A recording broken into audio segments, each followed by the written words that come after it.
Redevance de location-acquisition du compte 623. Ce compte peut être utilisé dans le cadre d'un crédit bail.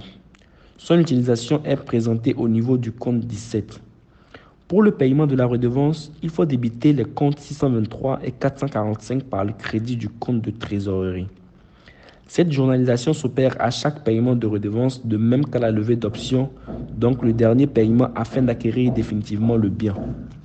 En fin d'année, il faut procéder au retraitement des redevances à partir du tableau d'amortissement de l'emprunt.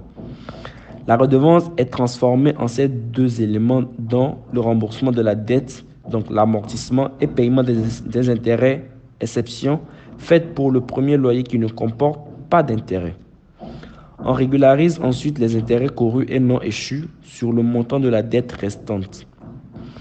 Pour le retraitement de la redevance, le premier loyer constitue un premier remboursement de la dette pour la totalité de son montant. Il s'enregistre en débitant les comptes 172 et 173 par le crédit du compte 623.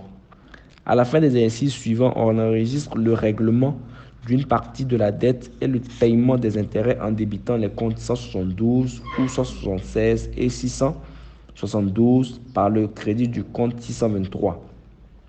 À la régularisation des intérêts courus à la fin de chaque exercice, il convient de régulariser les intérêts courus et non échus sur l'emprunt équivalent du crédit bail en débitant le compte 672 par le crédit du compte 176.